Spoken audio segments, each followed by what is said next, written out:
right, hello everyone. Welcome to Artistically Married, where art and opportunity collide. We're your hosts, Jake Ackerman. And Brianne Steinberg. All right, today we have Chris Rigas with us. Yeah, Chris is the proud owner of the Firehall Restaurant in Niagara-on-the-Lake. Yes, thank you for having me. Yeah, welcome. I thought we would just kind of start. We've never had we've had lots of entrepreneurs, lots of business owners, but we haven't had a restaurant owner. Mm-hmm. Do you want to just kind of walk us through how you decided to take over your dad's restaurant?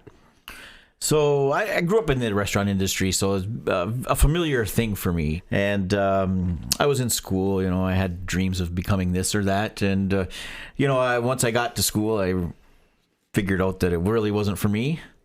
So I came back home to work in the family business, and we had at that time we were operating at that time it was Chatters and Peppermint Stick up and the Q Club up in Chatters. That's yes, right. I was like, wait, I thought it wasn't Peppermint Stick. Yeah, Peppermint Stick, Chatters, and the Q Club at that time. The Q Club. Yeah. Oh my gosh. So the pool hall and the restaurant and the ice cream store. Right. And my father had opened up down in St. David's the old Firehall Restaurant. And it was running and it was doing okay, but it wasn't doing as good as it should have been doing, So I came home and I was getting involved and with the family business. And he said, go down there and see what you can do. So I did, and I made a few little tweaks here and there, and I turned things around a little bit. So it started doing better and better. And then in 2001, I bought the business from him. Nice. And I've owned that for the last 25 years. Wow. So that's such an accomplishment. Yeah. Not only a business to to operate a business for 25 years, but specifically a restaurant is an undertaking. Yeah. They're tough, but like I said, my life experience in the restaurant industry kind of prepared me for what was to come. Yeah. Right? So yeah, I think it's a really special experience. A child growing up in that entrepreneurial environment, right? Mm-hmm. Especially when it's specific like that. I think that's great.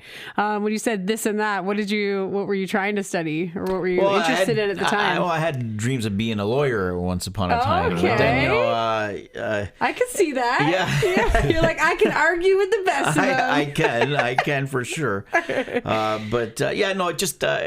lost interest in school basically, and I couldn't see myself staying there. Yeah, because law is 12 years or something? Well, 8. 7, 8, depending, Yeah. And I just couldn't see myself saying that. And then I thought to myself too, all right. And then, by the time you build up clientele and all this other stuff, I couldn't see it for some reason, so I altered my path. Yeah. Looking back, I think, maybe sometimes I should have stayed in it, but, at the end of the day, though, it was, it wasn't for me. Yeah. Yeah. It's hard to not look back and think what if, right? But no, and I think it's really important to know what a pillar you are in the community. Anytime your name is talked about or the restaurant is talked about, it's become such like I said, it's a pillar in Niagara-on-the-Lake, which is so special. Yeah. I think, I guess my question is really where did you learn kind of the business sense of it? I mean, growing up in a restaurant is one thing, but I'm finding, the understanding and the development of business is the hard part. So how did you learn those skills? Growing up in the business is different than actually spending time in the business. Exactly. So as I grew up, I spent all my time with my father. I would go shopping with him. I would be with him when he was making decisions on what to do here or what to do there. When he was dealing with suppliers, or when he was dealing with guys, repairmen who were coming in to do this, or when we've made a lot of changes over the years from the time we first took over in 1977. I was only 3 years old, but wow. Over all those years, that place has morphed over the years. So we've built all these different things in there. So I was a part of all of it, right? Right. So, I saw every single success and failure and everything. So you kind of learned as you went what worked, what didn't work, and also what's involved in the actual business, the dedication it takes, the amount of hours it takes, you can't. It's hard to be an owner of a restaurant and not be there. There's a lot of guys out there, they own a business and they're not there all the time, whatever. And I wonder, I'm just okay, is that the way that industry is? Because I know for the restaurant industry, it's really tough to be successful for any length of time if you're not spending the time there. Even if you're successful for 10 years, as soon as you start to back off what you do, things start to fall apart, right? Yeah. So, and it's not to say that you can't find people to run it for you, but it doesn't matter. It's not theirs. They don't run it the way you would. That's just the way it is. Yeah. Right? So you must have spent a lot of time there as a kid. A ton of time. I mean, honestly, I was there most of the time.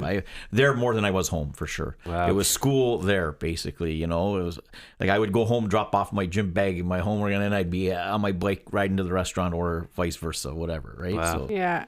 And that was like by your choice, or your parents being like, you have to go here, we have no choice? no, it was. So a lot of the times it was my choice. A lot of other times, my father just father-son thing. My father just liked to have me around him all the time. So Totally. we went.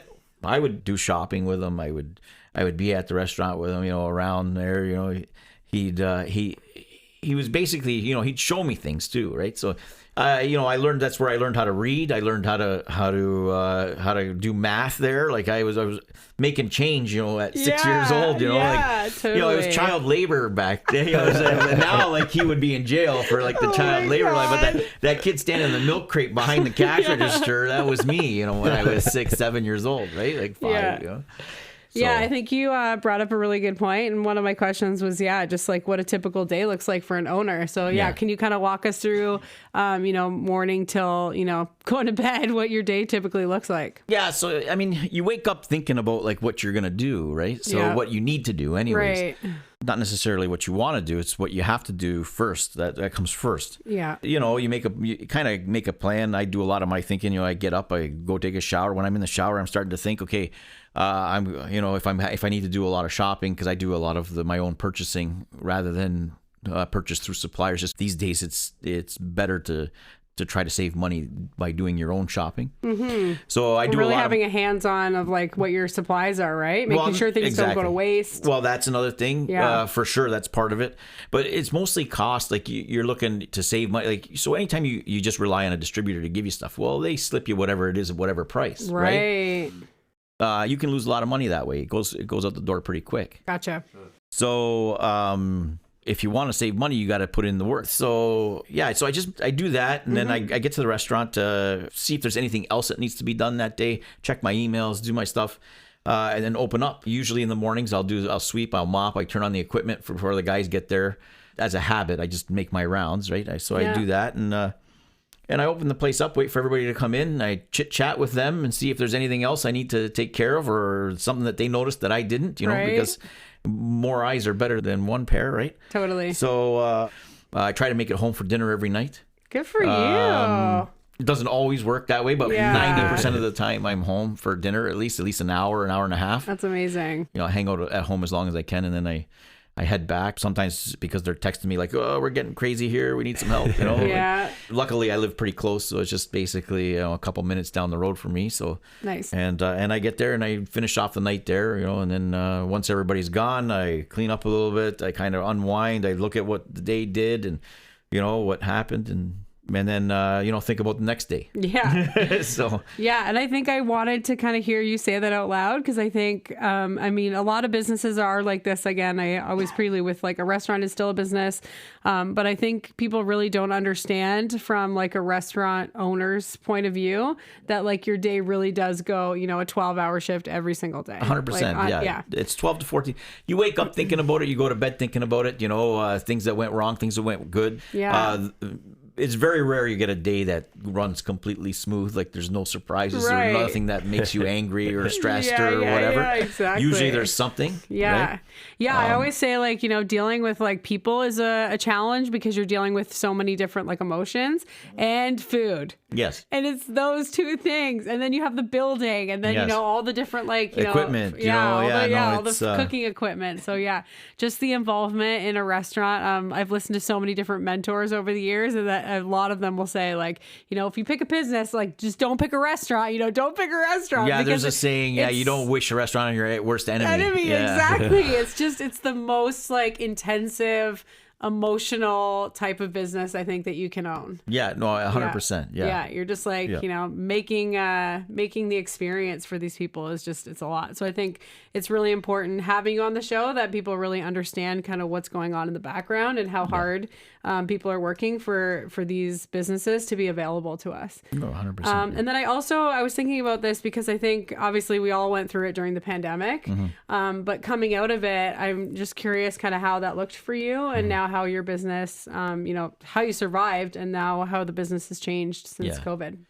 I managed to come through COVID okay. Now, when I say okay as far as the business went, like, so personally, I didn't take any income for 2 years, basically, right? Like there was no personal income for 2 years. Right. The business managed okay. There were some subsidies that were available that helped things out as far as keeping my staff employed and stuff like that. Right. Other than that, though, it was a rough time for sure. Yeah. When we were open, we did well. Like, the summers that we were open, we did okay. People were excited to get back out there, Yeah, they missed it. It was okay. Like, you were able to get things going like a little bit. Right. The tough times, I mean, you were restricted to just outside basically or whatever. So it cut your sales, but you were able to adjust staffing and like I said, there were the wage subsidies there at that time. So any drop in business was covered by the wage subsidies. Yeah. Like I said, it wasn't a great time. Obviously, we were dealt those cards. We had to deal with them. I came out of it kind of okay. Well, you're still here. Yeah, exactly. I'm still here. I don't want to say it was a good time or anything of like course that. Not. No. Horrible. But we did come out okay as far as survivability. And then there was a lot of businesses that didn't make it through. No, right? Totally. So in that sense, like when you put it on the bell curve, right? We did come out okay. Yeah. 2023 was like the recovery year. 2022 wasn't really because we still had the border closed. It really there was no tourism. Right. So 2022 was a tough year to get back into. Because then they took the subsidy away, but the expectation was that you were going to be like full growth, but you weren't yet. You weren't because the border was still closed, right? You didn't have the tourism dollars in. Right. So then we got into 2023. It was a better year. 2024 was pretty decent. Mm-hmm. This year was a decent year. It was good, except for I would say, for me personally, like in the industry, a lot of people are off. They're off about 15%, 10 to 15%. Okay. And that I think is a result of economics, like the cost of living's up a little bit, groceries and stuff like that. It's affecting the way people spend money. Yeah. So. And I also think that affects a business like a restaurant because you're also dealing with it on the other end, right? Well, you're buying supplies. We're buying more supplies. Expensive food. Exactly. Yeah. That hurts us on the back end. On the front end, people just don't go out as much. Right. Right. We're one of the first things that they cut out. Right. We were dealing with that this year in particular. Last year, we noticed it a little bit last year, starting in December, and it kind of continued through the year. Yeah. July was really the only really bad month if we were doing comparatives, year over year. Okay. For me, anyways, a lot of other people were suffering a lot more than I did, and I think that's a result of me I have like a good mix of tourism and local. And I was going to say, that is when it comes into play where a restaurant has been such a pillar of the community, right? Where you have a clientele that was probably dying to get back in there because that's their restaurant, you know? So I think it really does in those scenarios. It kind of showed through where businesses had already been established, right? And they had already had kind of a comfortable population that was coming in versus somewhere that was new was probably the newer ones had a tougher time. Going. And the way those subsidies worked, you had to have some history. I don't know how it worked with the new guys. I'm sure there was something there for them because they didn't have any history. Exactly. You never really completely recover from that kind of thing, though.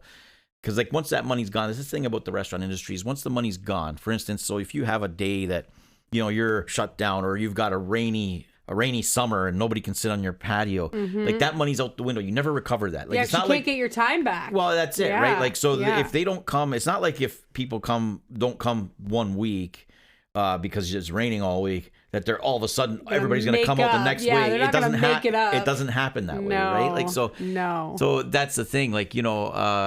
once a day is gone or a year is gone or 2 years is gone, it's gone forever. So that's taken out of your income potential for the rest of your life, right? Exactly. So, it was difficult. But like I said, right now we're in a kind of just stagnant for me. And stagnant for me, though, in comparison to what I've been hearing out there is good. So I know. It's hard to tell yourself that, right? It is. It's very hard to say because you don't have any real growth yourself, but you know that at least you're not regressing like some other people in the industry. And not that I'm taking pleasure in their regressions and my ability to be stable. No. I'm just saying that, you know, you're thankful that, you know, you're doing enough to keep it going when everybody else is kind of regressing a little bit. Yeah. We'll see how it goes forward. You know, there's a lot of factors. Like beef prices are insane. Yeah. You know, they've gone absolutely nuts. I've never seen anything like this. Like, you know, you've got tenderloin at $72 a kilogram. Like, I mean, that's insane. The highest price I had ever seen before this price spike before was like $44. So double. Yeah, almost double. Yeah, almost double. So what do you do for your customers? Like, it's hard to tell them, well, geez, I got to charge you $65 for that steak that I was selling you for $40 before. Like, totally. You know, but you know, so you try to find other ways to mitigate costs. You try to do some bulk buying. Yeah, you have to get creative, right? You do, with your menu. Especially when it comes to the beef right now. What's encouraging this year over last year is that vegetable prices seem to have come down a bit. Okay. So, you know, it just, you know, those kind of things, all those things make a difference, right? Those little things, you know, and it's the same thing with any of it. Like chicken's up this year, though. It's a little bit higher. The rest of it's kind of been stable, though, and no crazy price spikes there. But, you know, up until the beginning of, or I'd say up until about February of 2025, like that, those prices just kept going up and up and up. And I said, when is this going to end? Like, how do I even price this? Because, like, how do I change my menu? I'm going to spend $1,000 to change my menu, or $1,500 to change my menus over, you know, get them reprinted. Right. And then the price is going to go up again, and I'm going to be regretting the fact that I put it up. Yeah, right? I didn't put it up enough. It's not coming down. Yeah, it's not coming down. It doesn't very rarely comes down. Never comes back down. But there are some games being played. You know, you can see it with some of the grocery chains.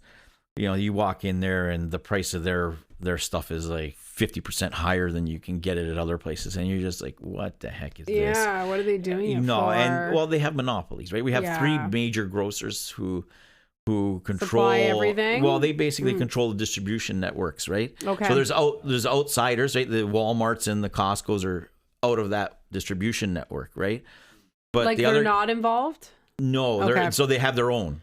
Right? Yeah. But, you know, Loblaws. Yeah, Loblaws is massive. Like their distribution network is massive, and they control the pricing on a lot. They can drive the pricing on a lot of those things, especially vegetables. I thought it was Bill Gates. Well, yeah, I mean, he might have something to do with it somewhere. He owns a lot of farmland these days, right? He's buying up all the cows. Like, I think it's Bill Gates. Yeah. But Loblaws, Sobeys, and Metro, right? Okay, they're the three majors. But they have their distribution network. So the stuff that you find at all these other independents or whatever come through them anyway, right? Because the independents can't buy through Costco or thing unless they go into the store and buy from Costco. There, right, which they're not going to do. Well, they're getting trucks. Exactly. They right? got trucks. So, you know, they kind of control the pricing, and there's some games going on there. Galen Weston, he has a lot of helicopters and stuff. So right, he's got to pay for those private planes. That's it. Oh my gosh. But I noticed a lot of at the bigger grocery stores, you'd get it would look like the same price, and you'd have two steaks in there, but they'd be like really tiny compared to what they used to be. So the way to do it, you just, when you price stuff, do it by weight. Yeah, you just got to go look at what the kilo price is, right? Yeah. And go from there. And you're always best, you know, like if you want steak, go over to Costco, buy yourself a whole strip loin and slice it up yourself. Get on that slicer. Yeah, just cut it up yourself. We've had a couple uncles do that over the years, and I thought it was great. Those steaks at Loblaws, you'll be paying 3 times what it costs you on a per steak just to cut them. Just to do a slice. Just to cut them. Yeah. You know? Like, I can do that in 5 minutes. Basically. I mean, you got to clean it up a little bit. You got to know a little bit of what you're doing. But at the end of the day, So just add butcher to your resume. Yeah, that too. I learned. Yeah, you got it. Well, I'm self-taught that with that. Oh, that's great. Plumber, electrician, small plumbing. This kind of Do it all. Yeah, you have to. You have to. Otherwise, you're gonna get killed. Like these days, service, like the service to service your equipment and stuff. It's an arm and a leg now. It just went up like crazy over 3 years. Like it just or your building, like to fix something in your building, anything, right? Yeah, anything. Yeah, small plumbing. You call a plumber in now. It's like $500 just to do one small thing, right? So if you know how to do some of that small stuff, you save yourself that money. Yeah. And I think you brought up a good point, like about being such a hands-on owner. Yeah. And I think you are totally right in so many ways that I think businesses now are only going to survive. We're going to see it only survive with owners that are being that hands-on, because you have to cut those little corners and you have to be able to be the jack of all trades inside your business. So we see the owners that are trying to like hand off everything and spend their time in Barbados, and like they're failing. The businesses are going under. Well, sure, because the cost of doing business has gone up so much that if you're not there to manage. Pay attention. Pay attention to everything. And people say, micromanage, whatever, but certain things you have to. Like you can't, like I said, so a pipe gets clogged. If you can do it yourself, you got yourself a snake and you do it and you're willing to get your hands dirty and it's going to be stinking, whatever, you got to do it. Exactly. Like, that's it. Like it's an hour's of work. It's an hour worth of work, but you save the money. Yeah. We've always kind of worked from that mentality as well. We do everything on our own. We do everything hands-on. But everything that you can think you can handle, that's what I do, So, and then if I can't handle it, okay, then I got to call somebody, but that's fine,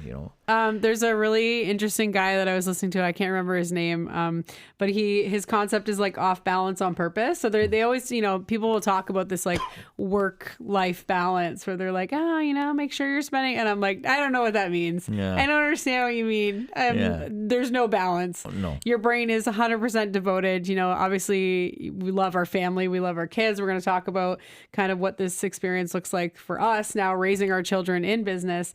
But I don't think for me, there's no balance. Like it doesn't exist. You can't just turn your brain off and not think about, really, it was your first child, right? It happened before your kids happened. So it's always kind of been there, in the background to operating. So I think it's, I think we need to kind of change the mentality and stop thinking that your life was meant to be on a beach sipping cocktails, right? Like I call it the TikTok life. Everybody thinks they're on TikTok generation. Totally. Yeah. And I think it's those moments where you thrive and you conquer something that you really feel like you're like, man, like I did it. I have purpose. Yeah. I in my business, I have so many different things that I have, like skills I have learned, that I feel like I have such a great purpose. Yeah. And it's not just, being the owner and dictating. It's all these little jobs that I've like taught myself over the years because I had to, because I was trying to save money. Well, that's it. Like you have to get your hands dirty. Like that's whether it doesn't matter what the business is. You call it getting your hands, even if it's not, even if it's just pushing paper that you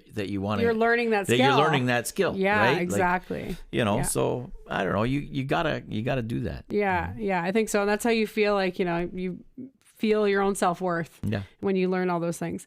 Awesome. Okay, so I want to switch gears a little bit and talk about the actual culture within your restaurant. It's really special. We've frequented there a lot, from the menu to the actual experience to the the building and the design of the whole place. So how did you kind of come into, I know you said you got it from your dad, but how did you build that business in terms of developing the identity?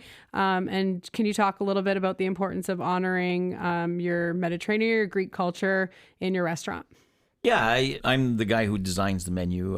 All the menu items and all that stuff. It's all mine, right? And I pull stuff out of both my. So my mother's Italian, my father's Greek. So I pull from both of them. I try to. Jacob said that. He's like, I think it's Italian. I'm like, it's Greek for sure. Well, see that, and it's good that you both said that. It was because I pulled from both of them and I kind of fused them. Right? I love that. So there's a few pastas, a few dishes on there that kind of take from both, and I kind of mash them together. Okay. Same with my appetizers and the way things are done. I kind of do it that way, and a lot of my specials actually kind of represent what I've seen over the years from, let's say, my grandmother or my father's side of the family, in Greece and wherever else, right? Yeah. Like my father and all his brothers and sisters owned restaurants at some point, except for the one sister he had stayed in Greece.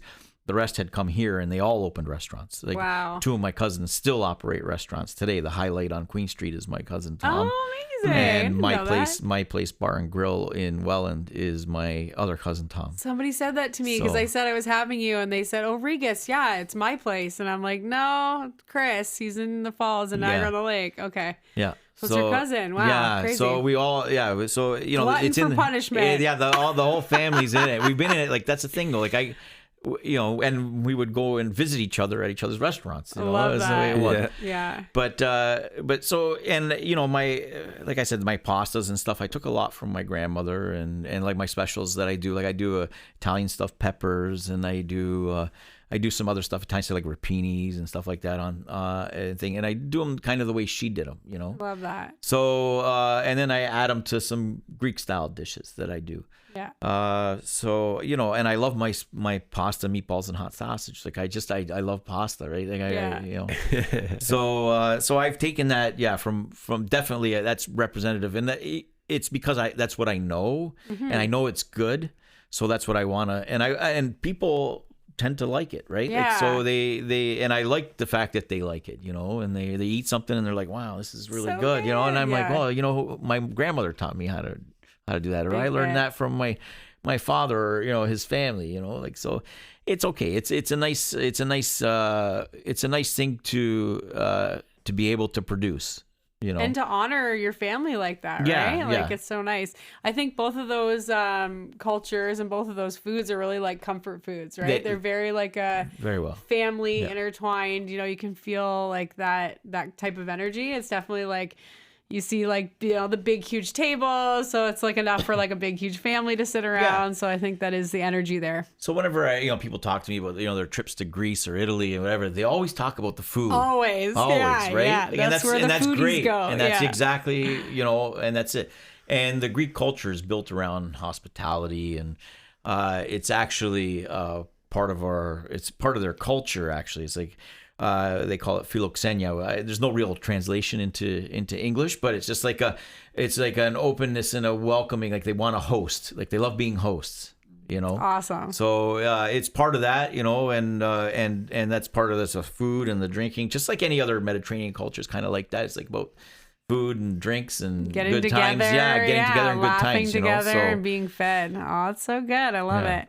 And that's definitely the vibe at the restaurant. Whenever we've gone there, that's definitely like the energy is just that like very comforting, very family oriented feeling. So that's great. I think it's awesome that you do kind of have, I was thinking about this before, of just like, and I think every business owner feels this like sense of independence and autonomy, but kind of loneliness, right? Where like no one understands like the burden and what it feels like to go through this. So I think it's really awesome that you have other family members in the area that are also, that you can talk to about, you know, like you were saying, you know, comparing numbers or comparing statistics, or just having that like relatability, I think is really awesome, that you can call your cousin and be like, how are you guys doing? You know, what do you got going on type of thing. Yeah, when we see each other, that's it. We don't see each other that often because we're all in the industry, but we're all like, how's business going? Well, can you believe the price of this? You know? Yeah, exactly.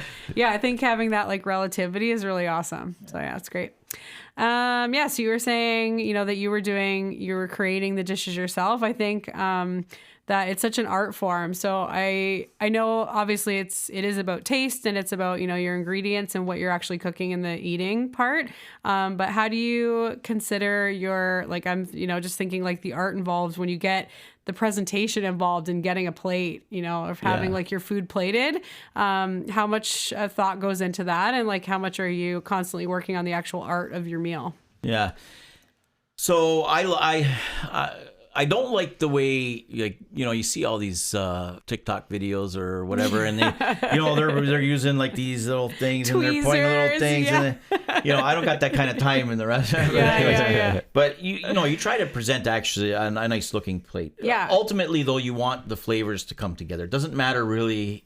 So you got to make it look decent and nice and presentable. Right. But you also want the flavors to be able. So when they take bites, you want to make sure that they're getting the whole thing. You don't want them to have to take this piece and rub it over here and then rub it over there and then put it in their mouth. Like, that doesn't make any sense. Choose your own adventure. Yeah, exactly. And you know, you want everything on the plate to be edible, tasty, and go well together. That's what I'm more concerned about, right? Okay. Is how things kind of blend together and how the flavors come together. Okay. Like I said, I like presentation, but I'm more interested in when I present it that everything has to be edible in the sense that you don't want anything too big, like you don't want a pepper that's too big. You don't want a piece of meat or something that's too big for them to chew on, right? Like, so you want a plate to be edible. You know, I don't like those burgers that are stacked 3 feet high. Yeah, you can't bite them. You can't even bite it. Like, how can you? So, you know, like how do you do that, right? Like, you know, things like that, stuff like that. You know, so you just try to keep the flavors all together. You wanna kind of keep it together because that's the way.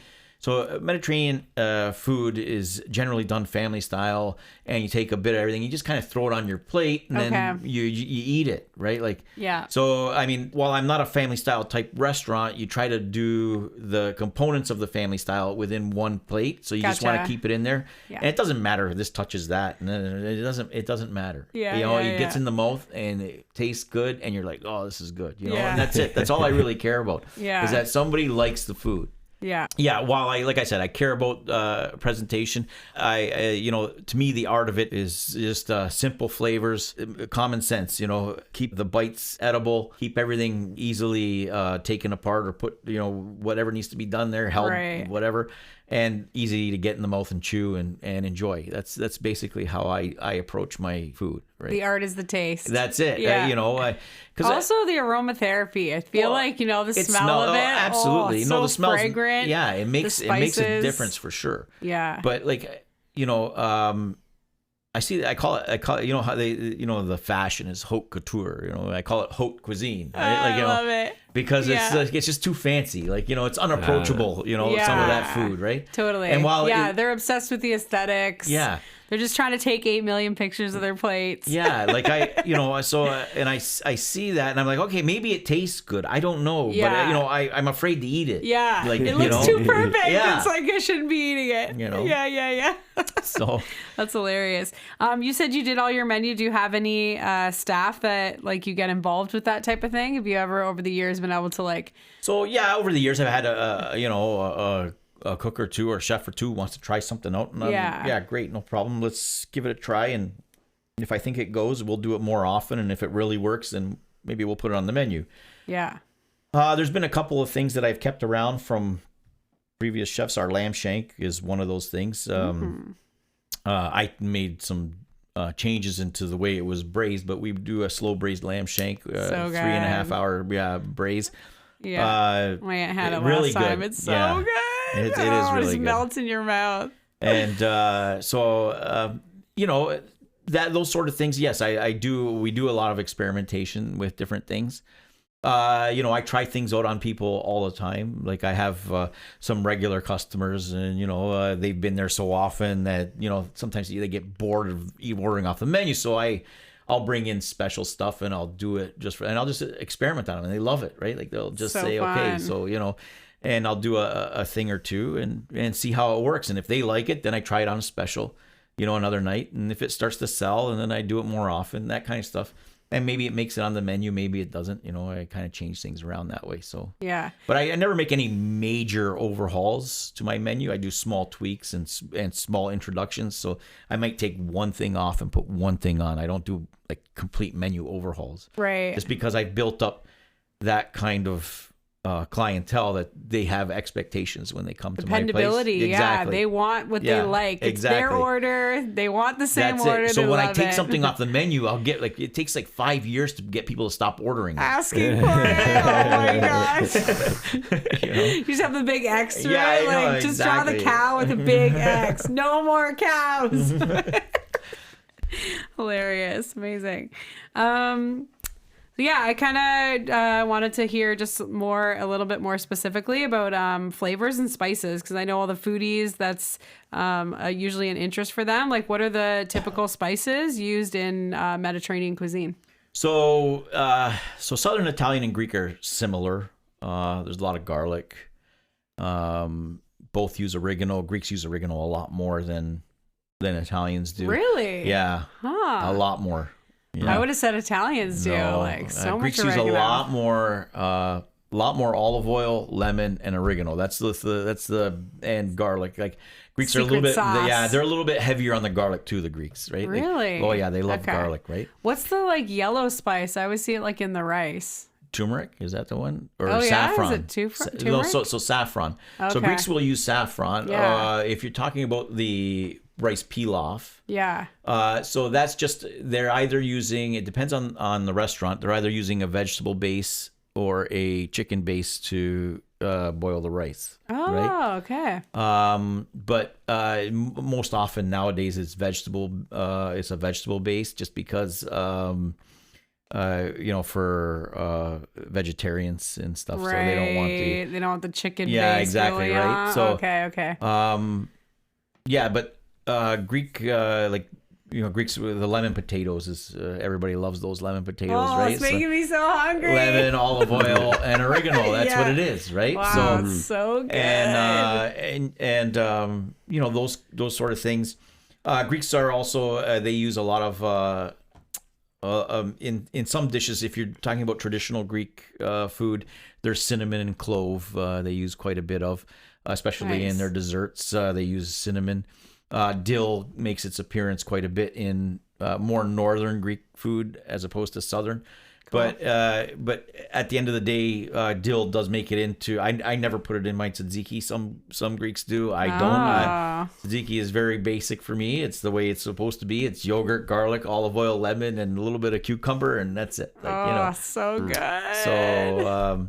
Amazing. Yeah. I'm thinking I'm such a wellness immunity follower, and I'm thinking it's so I feel like those cultures, especially European cultures, have so much of those spices built in that are so great for the immune system and the microbiome, and it's such great I think it's interesting that it gets associated with a comfort food, but it has so many ingredients that are so healing for people. So I'm imagining, you go back in households where grandmothers are probably just oh, you have a stomachache, eat this. You have a headache, eat this. Well, that's typical in Greece. If you're not feeling well in Greece, you got digestive issues or whatever it is, they're often making you a sticky rice with lemon, and that's it. That's what you eat, and it kind of solves your issues. Fix everything, right? It's part of the brat diet meets immunotherapy. It's great. So and like I said, saffron makes its appearance. Greece actually produces quite a bit of saffron. It makes its appearance too in Greek food. The Italians use a lot of basil, right? Especially southern Italy. Yeah. A lot of basil, fennel, quite a bit in Italian cooking as well. So good for you. Yeah, in the sausages too. If you've got fennel in a sausage, the good sausage is good. And Greeks use quite a bit of fennel in their sausage. Yeah. As well, so.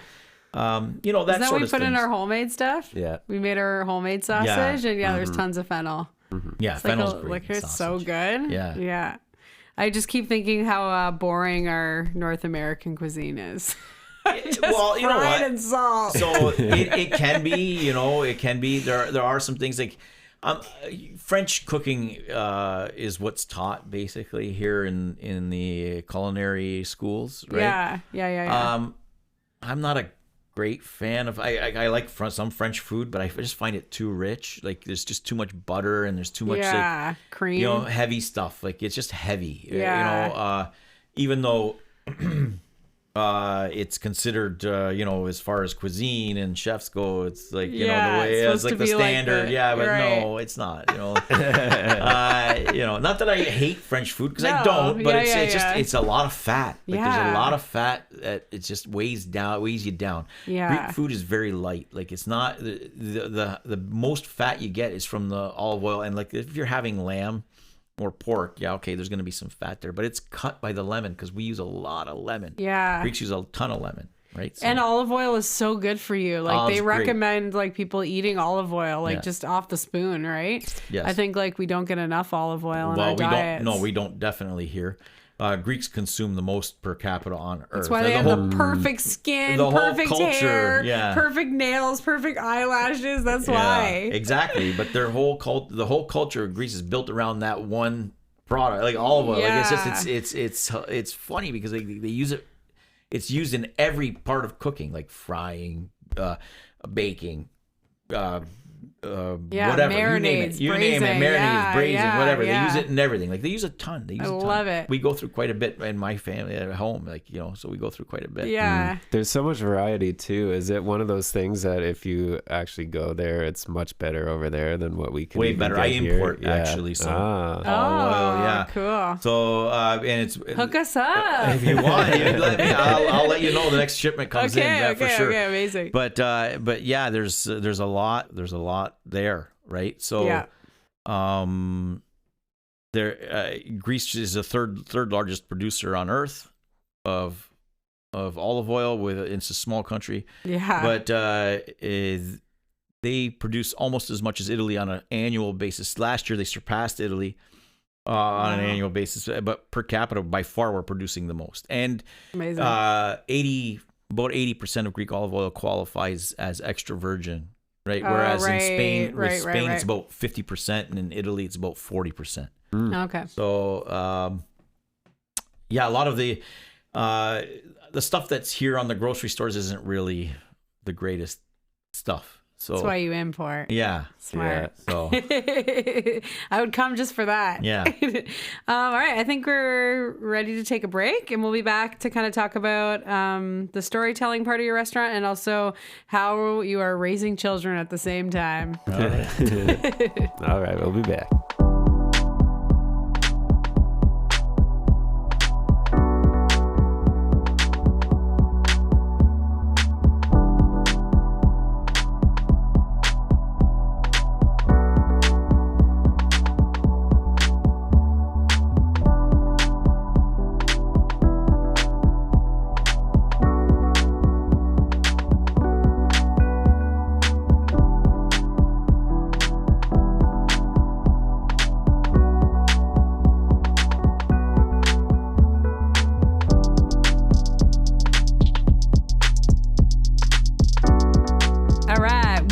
Today talking to Chris Rigas of the Firehall Restaurant in Niagara-on-the-Lake. Just making me super hungry. That's the only problem. I should have brought some food. No. Should have got some takeout from you. So I just for our listeners that don't know Chris, he is the father of 4 girls. Yes. Oh, the day that Vicky brought all 4 girls to the dance studio, I almost fainted. I'm like, they are the most gorgeous, beautiful children. And all I could think of was like, this dad has to raise 4 girls. Yes. 2 of them are twins. Mm-hmm. And then you tried for a third pregnancy, and Xenia, and another girl, beautiful Xenia. Yes. I love her. Can you talk to us just a little bit about kind of raising 4 girls and how you're balancing the restaurant and that type of responsibility? Yeah. Well, I mean, let's just give a shout out to Vicky. Yeah. Yes, for sure. She needs a shout out. Yeah, she does a good job. Right. For sure. Yeah. Mother of the year. Yes. But aside from that, how do you balance that? Look, Vicky does all the heavy lifting at home, right? So I don't, yes. That's it, right? So otherwise, though, like for me, I'm there, and I try to be around as much as I can. Yeah. Especially when they were young, like I just loved it. Like they were, you have 4 little girls, and they all want to hug you, cute. you know what I mean, and hang out, Like they're fun, girls are fun. I don't know, I don't have any boys to judge by, but right. like I see other boys and some of them are like little terrors, right? And I'm just like, oh geez, my girls weren't like that. They want to climb on me, and like kind of. I think that girls are easier when they're young, right? But now, as my girls now are teenagers, maybe they're gonna get a little bit more difficult. Although I haven't had any difficulties yet. So. Yeah. Amazing. Yeah. You're lucky. Yeah, I am. Or none that you knew of. Right. I think it was always really cool. The girls they spoke so highly of you, but very that like, their mom was around all the time, but you were like their moral compass. Like you were like, this is the right and the wrong. And that was kind of it. Well, and that's the way I think we have more of like a traditional kind of family dynamic, right? So I'm always there for my girls, but I'm always there to kind of guide them, when I have to, Yeah. For the most part, I haven't had any real necessity. Like my girls they're pretty good girls, and I'm pretty happy about it, right? Like, so, Yeah. you know, I love having girls. Like, I don't know. I always wanted a boy. Yeah, sure. Maybe I still wanted one, you know, I don't know. But, you know, I'm pretty happy that I have 4 girls. Like, they're great. Like, you know, I don't know. I wouldn't trade them in for anything. That's for sure. I wouldn't trade any one of them to say, okay, well, I wish that one was a boy, right? I did when I first found out they were pregnant and the sex, right? Like, especially the twins, because I had already had one girl, and I was like, when they told me the sex of the twins, I was like, oh man, not one? Are you sure? Check again. Yeah, Check exactly. again. Like, because it was like 2, and I'm like, oh my god, I got 3 girls now. What's gonna happen? Because if I had boys, and I was like, oh, then I don't care how many I have after that, and what comes, I don't care. Yeah. Right. But anyways, it didn't really matter. Once I had them all, they were like great. Like, exactly. you know, I love having girls. I do. I love it. Yeah. I think it's hard because, you talked at the top of the episode just kind of like about your relationship with your dad. So maybe that was part of it, was just like you had that really strong bond with your dad. So you're thinking, oh, I need a male, I need a son to do the same thing. But if you don't have one, and I'm just like, I don't even think about it. My girls are great. They're all good. So great. Yeah. I see a lot of kids. I've had a lot of kids come through the studio, and they're wonderful. Yeah. You can tell they're like well raised, well guided. Yeah, well guided. That's it. Yeah. I am imagining, you're saying that like you're making it home every night for dinner. Yeah. And now I'm imagining them starting to date. Are you going to, change that? Are they going to be like, I'm coming home for dinner and any of the dates that you're going on? Yeah. Well, that's true. Technology is a wonderful thing. But no, I look, I have no illusions. I have 2 sisters, and you know what it looks like. Yeah, and I dated girls when I was a teenager, so I have no illusions about if one of my daughters starts dating or something like that. Yeah, none of them are dating yet. I not that I know of. Hilarious. Okay. So, okay. No, but I don't have any illusions. I mean, life is life. It's gonna go the way it's gonna go, and if they do start dating, or they have started dating, and I do find out about it or whatever, I'll keep an eye on it, just like any father would. It out. Yeah, I'll check it out. Hilarious. We were talking on the break about your home in Greece. And the fact that you got to spend the summer and kind of have a trip with them, how much did that mean to you? Just having that like one-on-one time, especially at the age they're at? It meant a lot to get to Greece with them, and spend time with them, like have that whole time immersive experience. Yeah, totally. because I never get really a full day. Totally. It definitely. So when you're spending time. So you get time on weekends sometimes, or once or twice a year. Like I get Christmas Day, or you get the Boxing Day where you're with them the whole day. Right. But yeah, to have that, like I had 3 weeks with them, just all of us together. It was good. It was nice to have that time, and go places with them and spend all day with them. Yeah, and get to show them too, right? Yeah. Show them like the country that their lineage is from. Exactly. Yeah. Their origin. Their ethnicity, right? Yeah. They get to experience a little bit of that, which was good, and hopefully they'll get to do it again soon. But we'll see how things go. Right. Do they speak the language? So Natina does. The girls, the twins understand it. They don't really speak too much. My youngest, she's kind of like 50-50. She can understand some. She doesn't really speak, but even if she did understand, she wouldn't tell you. So we have Greek school here, which I had they've gone to. Yeah, I've had my kids through all the years. Yeah. As long as I knew you guys, they were going to Greek school. Yeah. COVID kind of stopped it though, right? Because they had to stop it, and then they never really got back into it because they started getting busy with other things. And exactly. So it's hard. So it just we try to keep it active. Like when Natina was young, we used to speak Greek in the house just to have her familiar with the language. Totally. And she ended up at that age speaking it better than either me or my wife. So oh my gosh, when amazing. She was young, just a sponge. But now she just refuses to speak it. She understands it. She doesn't really like to speak it. It's a confidence thing, right? Yeah. Like you feel nervous if you're like gonna make a mistake or something.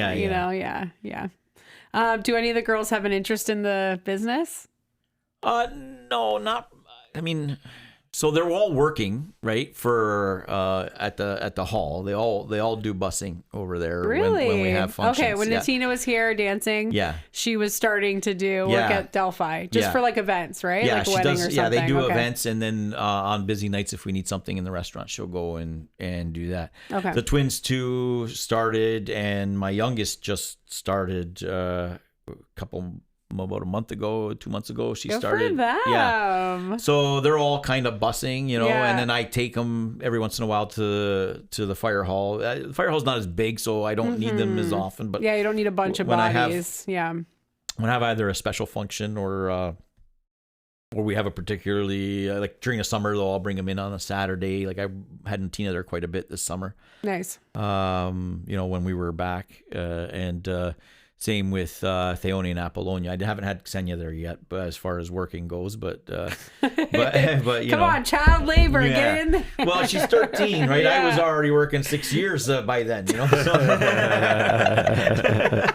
You're like, you're old. Yeah, exactly. So I try to get them not necessarily involved in the business because I don't really want them. I don't think it's a good lifestyle for them. I want them to understand business in particular, especially like hospitality. I think it's an important skill in life, whether you're active in the hospitality business or you're in any other profession. Being able to communicate with people and kind of read them and figure out, are they happy? Are they not? Are they looking like, what's their body language telling you? Like, that's the thing about the restaurant industry that you pick up over the years is you learn how to read people as far as they don't have to tell you much, but you can tell from their eyes, from their body language, from their, kind of what they're feeling.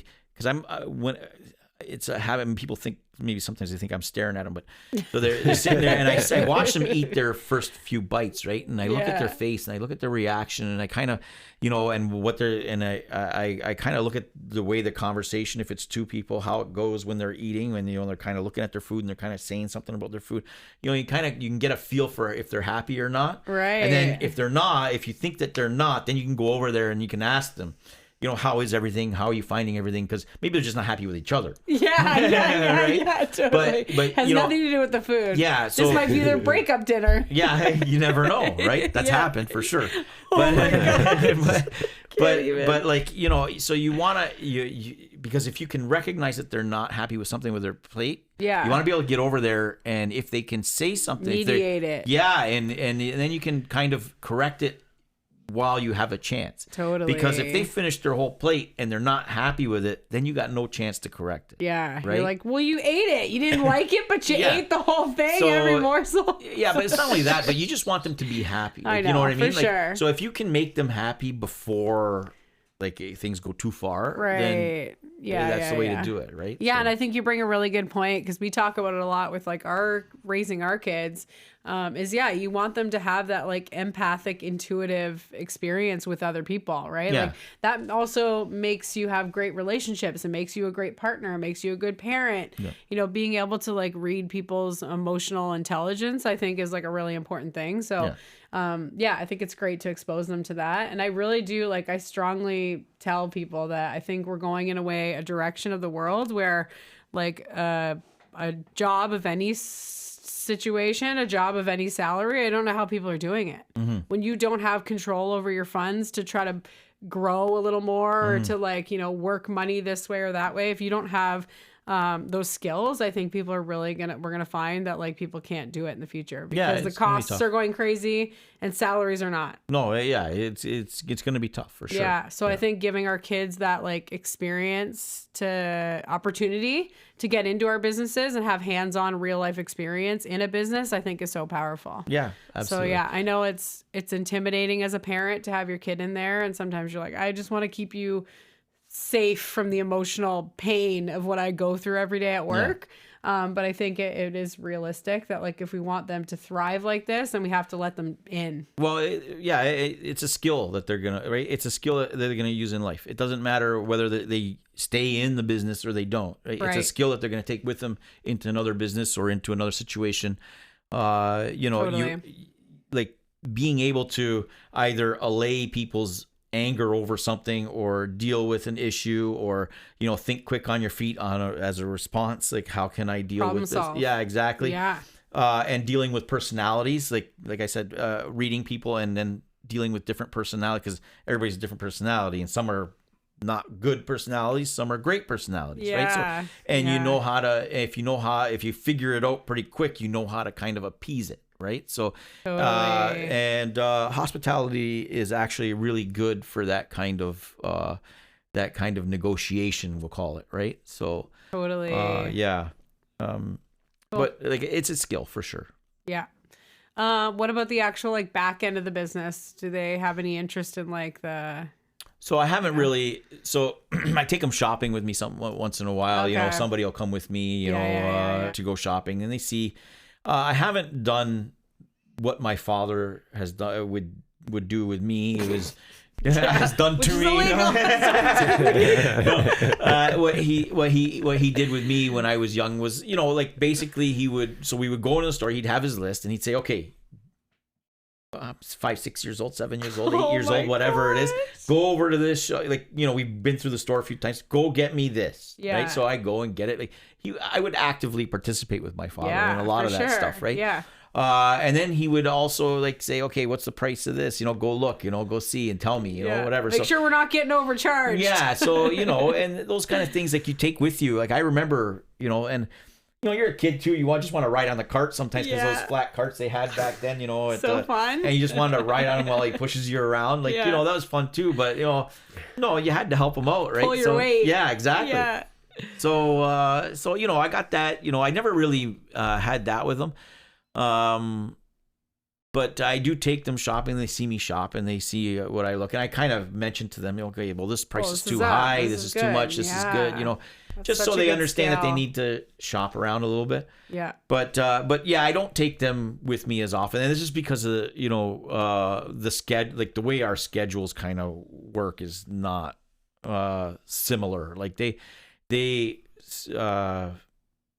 daily schedule is a little bit different than mine. Like, you're dropping them off at school, then you're going doing your shopping. But even in the summertime, or on weekends, like, they're sleeping in, I'm going to work, kind of deal. And I don't want to so my father used to just take me to work with him, Get up.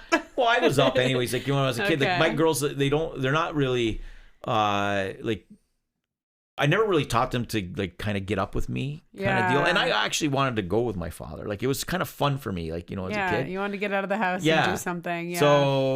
So, it wasn't necessarily that, it's not necessarily that I never really trained them to get up with me and say, okay, we're going, today we're going. Yeah, so it was never really an issue. Yeah. It's just in the afternoon, if I'm home and I need to go shopping and I say to them, hey, who wants to come with me? Who wants to get out of the house? Yeah.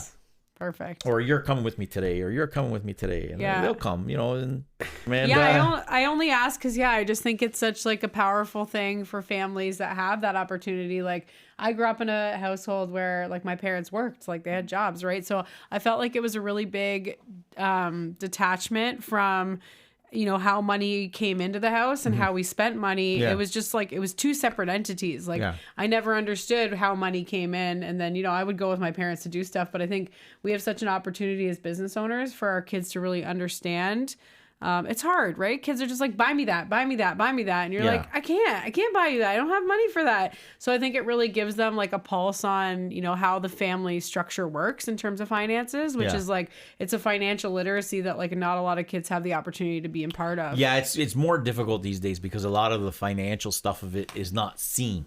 Right. Because now it's all, because when I was a kid, it was all money, right? It was all dollar bills and change and whatever. You're going to the bank with your wad of cash. You could see it though. My father would have it in his pocket. We would go to the store and we would buy the stuff, count it out, whatever, get the change, whatever. So you saw the money go out and you saw the money come in. Right. And you as a young age, not that you were able to decipher exactly how much it was, but you understood. You saw the transaction. Yeah, you saw the transaction. Right now, it's just you're tapping card and it's all in the free air. Money. It's all in the air. They don't understand. So I never thought of that. Yeah. Now my girls, while they understand finances because they're making their own money now, and I'm making them kind of buy some of their own stuff. Yeah, right? they have a job, they're getting a paycheck. Yeah. So, and I'm doing that on purpose, not because I don't want to buy them stuff, but because I need them to understand how money is made, right? Exactly. Like, and how it's spent. Yes. At the end of the day, you just want to instill to them that it's not guaranteed. Every day could be different, right? Especially when you own your own business. You don't win every day. It's not like totally. I'm the last guy to get paid as a business owner. 100%. Right? You're the last person to get paid. Everybody else gets paid before you. Yeah. The suppliers, the government, the this, the that, everybody. And then at the end of the day, whatever's left, or at the end of the week, or end of the month, or end of the year, whatever's left, that's yours. That's what you get. Yeah. It's owner's draw. Okay. And it could be some or none. Could be minus. Could be some negative. Yeah, exactly. Yeah, right? yeah. COVID. Right? Yes. So, totally. Yeah, I never thought of that. Just like, the transaction now is like really invisible to kids. But I agree. I think it's like really important that they understand. And I also agree that, you're the last one to get paid. Anybody who's like, how do you do business? It's kind of tongue in cheek, but I'm like, don't run out of money. That's it. Well, that's basically the game. That is the game. That is 100% the game. If you run out of money, you lose. So, but it's harder for them. Go to jail. It's harder for kids or for young people to understand. Don't run out of money when they don't actually see the money leaving their pocket, right? Especially with debt too, like being able to just incur all this debt until it runs out, and then you can just get more debt to save that debt. Like, I know you're right. It is becoming really difficult for them to understand. I know people have said like, oh, I had to put overdraft because they kept going like into the black and red, whatever the bad color is. Yeah. Worst business owner, no. But I think, it is really hard for them to understand when it's like, oh, well, just get more. Yeah. Just borrow more. Get more. Yeah. Get more. Borrow more. Yeah. Do whatever. Yeah. Exactly. Yeah. So it's making it really hard.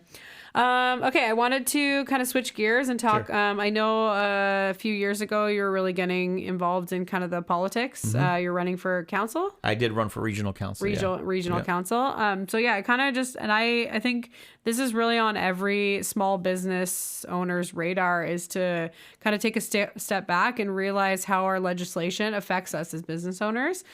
So I think it was really brave of you and really exciting that you were kind of like getting involved in some of those things. I just wanted to kind of talk, how you think our local politics play a role in our community businesses.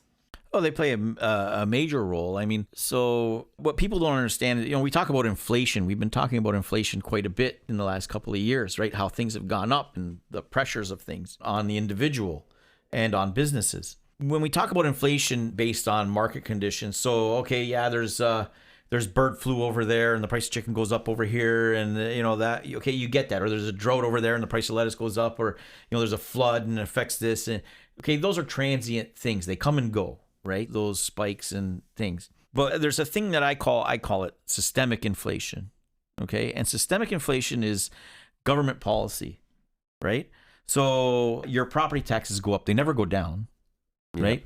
So that's a systemic inflationary pressure. Right. So the business owner has to raise his prices to deal with his property tax. Not only his property tax at the business, but his property tax at his house. So it's twice for the business owner, not just once, which is what a lot of people don't understand either. Mm-hmm. They kind of miss the boat on that when they see a property tax increase. We've got hydro rate increases. Now it's 29% just went up in November, right? There is, so we had the carbon tax, which thankfully is gone now, which was costing a ton of money for really nothing. Mm-hmm. Yeah, it was a made-up concept. It cost everybody their fuel costs. It cost transportation costs, which put inflationary pressures on transportation of goods, especially vegetables that were coming from far away. Which is why we see, I think, a lot more of the price stabilization. We see stable prices now in the vegetable market as opposed to before, because the carbon tax is now out of the fuel. I think, anyways, and out of our gas bills for heating and all that other stuff, right? I never thought of that. Totally. Municipal property taxes, regional property taxes, water and sewer rates, which have gone up insane amounts. I mean, you're talking at the regional level, okay, our water and sewer rates are up, I think it's 37% over the last 5 years or 4 years. Wow. Okay, so, and a lot of people don't see that, right? So, and I think people don't understand, for a business owner, you can times it by 4, 5, 10x, because we're dealing with much bigger numbers. Yeah. So, and our sewer rates, our water and sewer rates. So a lot of that water is boiled off in a restaurant. Like you don't even dump it down the sewer. It doesn't have to be treated, right? Yeah. Like it's like, so, and you're charged on it all, right? And then insurance costs and things like that. So anytime you have what I call the systemic inflationary pressures, the basically it's government regulation and government taxes. Anytime those are tightened, so if any regulation is tightened, that causes the cost of business are going up. Anytime a tax or utility goes up, that causes the cost of operating a business to go up. That pushes pressure on all the other stuff that a business has to deal with: insurance, services, all that other stuff, all the extra. So that it's like a snowball. You start with a 5% increase on taxes at the top of a hill, and then you roll it through the economy, right? And as you roll it, every industry is affected, and it just ends up being this massive thing that increase, right? It's like, you drop a pebble in a thing, it's like multiple ripples. Right. That's exactly the same thing with taxes. It doesn't matter how small the pebble is, it causes multiple ripples through the economy, and it comes back, like it reverberates. So you drop this in, okay, it's 5%, 5%, 5%, then it comes back, and it's another 5%, 5%, and it comes back to you again, you got to go back, and it keeps going back and forth, and that's why we've got like this disproportionate growth in inflation versus wages. Right. So, because the cost of business has gone up so much. Right. Yeah. So lease costs, maintenance costs, insurance costs, water costs, taxes. Business owner says, what the heck? Then all of his employees are crying because their personal expenses have gone up, whether it be their rent, whether it be their mortgage because of the interest rates, whether it be because of this, because of that, because of this. Yeah. So now they want more money. So he's got to put that. But then your CPP and your EI went up, and now it's another one. And then you got your insurance now has gone up because of. So like it's never ending. That's why we had a system put in back in the during Harris government in the late 90s, who put in the market value assessment for properties, right? It said your taxes are based on your market value assessment. Okay. That's like MPAC? Yeah. Okay. Right? So your market value assessment affects your taxes. Right. Your mill rates are set by your city and your region, but your market value assessment. So market values go up. Now they're capped. You can't get an increase of more than 10% per year or something like that, I think it was, per assessment. But at the end of the day, governments, like municipal governments, whether it be regional or your city, should have sufficient tax increases through the market value assessment increases over the years in order to operate and offer services to their constituents. Right. Because they also have other avenues of income. They have development charges. They have other stuff that, the more development there is, the more charges they get, the blah, blah, blah, blah, blah. Yeah. But they, for some reason, keep running out of money, and they keep wanting to raise your mill rates. So they raise your mill rate by 3% or 4% in 1 year, but then your assessment comes in 4 years later, and you've got an assessment increase of a couple $100,000 more or whatever, and so your taxes now, because your mill rate's been expensive, are now more. Right. So it's not just a 4% increase. Right. Yeah. So, and then you compound that. So you year after year, and I'm doing a lot of math here. I don't know if I'm going to confuse everybody, but compound that. And it's a ton of money, and it's been just going nuts. And that's what happens when governments don't hold the line on spending and taxes and fees to the people. Like, especially when you're in a situation where assessments are done every 4 years based on market values. Because market values, if it goes down, they don't adjust your market value down. No. It only goes up. Right? They'll just hold it the line if it's the same. Yeah. Right? Yeah. So and then the municipality screams, "Oh, we don't have enough money." Yeah. You're right? like, how? So then they raise the mill rates not? by 30%. Right? You know what I mean? Yeah. And then the next time you get an assessment, it's up, and then now you're playing catch up. So It's tough. Like, that it really affects, especially when you come into the restaurant, because our menu prices reflect, it's not just the cost of food and the guy serving you and the guy cooking it. It's all of that other stuff is built into the cost of a price. Because people say, oh, well, listen, why are you charging me $20 for this sandwich? Yeah. Well, I mean, the $20 because, I got to pay my insurance. I got to pay my property taxes. I got to pay the employer, my employees. That are here. I got to pay my payroll taxes. I got to exactly. pay. They don't know that all that's built in, and totally. So, my opinion is that everybody needs to kind of, be more aware of what their local governments are doing, is when it comes to spending money and that kind of thing, because it really affects the cost of living, like really does. And I think you brought a good point where it ends up being like the client is mad at the business, like that 100%. Relationship, right? They come into us and they're like, I can't believe you're charging this.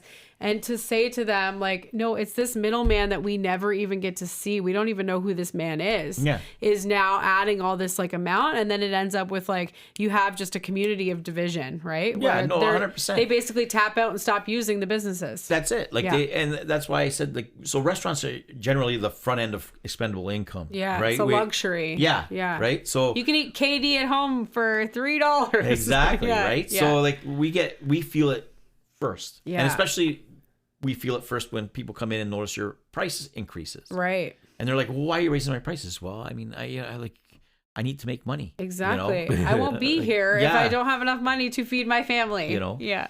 So it's ironic because it's a restaurant. Yeah. But it's tough. You don't want to. Like, honestly, I hate raising my prices. Of course. But you have to. And I wait till the very last minute to do so. Yeah. Right? Like, well, actually, that was like I think my downfall with running the business, my studio, because I was a community partner and I was dealing with families that I never wanted to. 15 years I went and I didn't raise my price for 15 years. Yeah. And then I had to like triple it. Yeah. Because I was trying to play catch up with the fact that like I couldn't run my business the way I was running it. Right. Yeah. So I think. Again, I think it's really unfortunate because it's a lot of like just silent decision making somewhere else that we don't know what's happening, and then it just comes out, right? No, they unroll it in like a little letter in your mailbox saying, "Oh, guess what?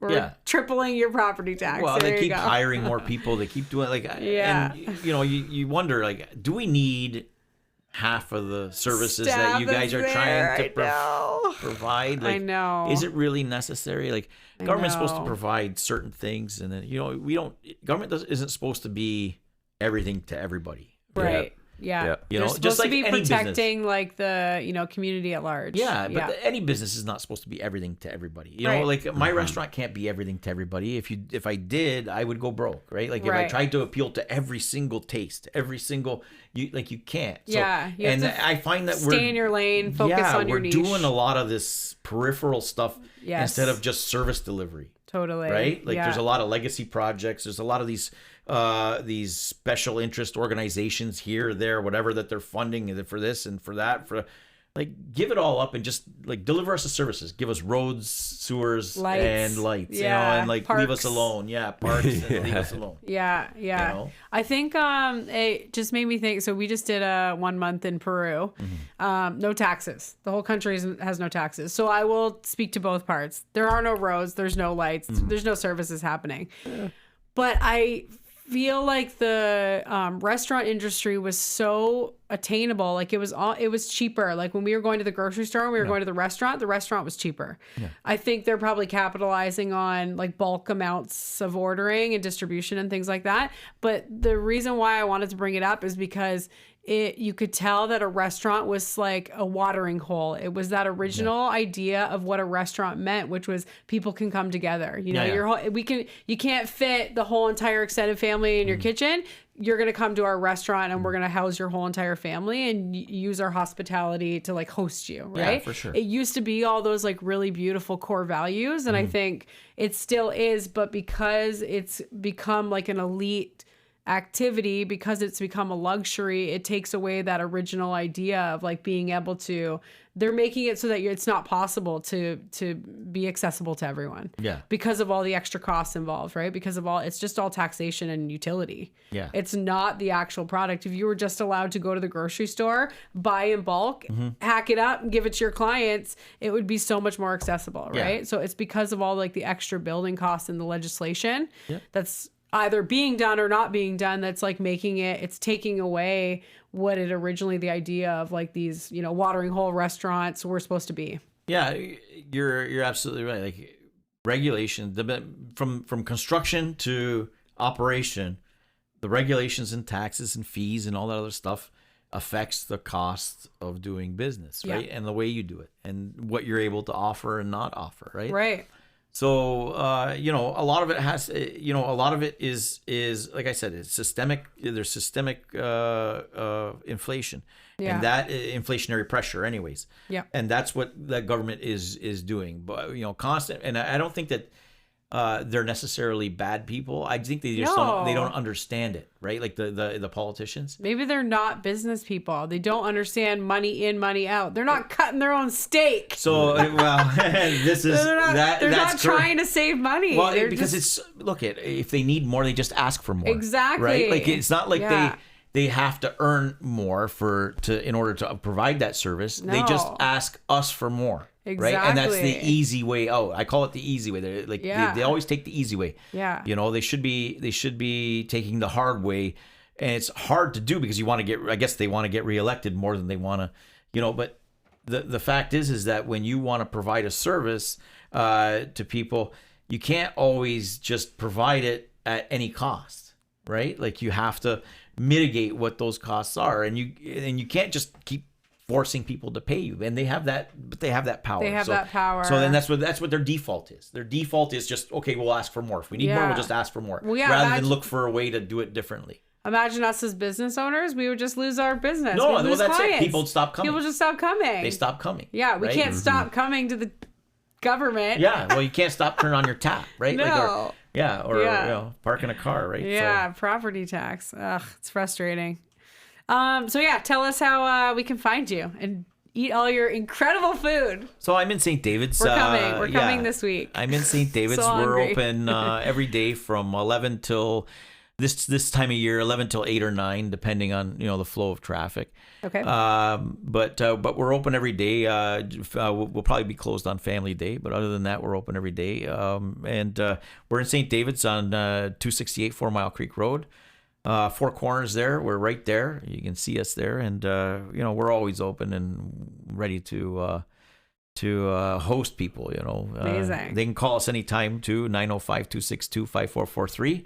Website oldfirehall.com. I had to think about that for a second. Yeah, we'll post all your at the bottom of our podcast. We'll post the website and phone number so you guys can reach Chris if you want to. Yeah. Because he's there every single day. Yes, the boy. Yeah, well, I'm in and out, but I'm there every single day, guaranteed. I'm joking. Yeah, amazing. Well, this is so awesome. Thank you so much for coming to talk to us. No problem. My pleasure. Yeah.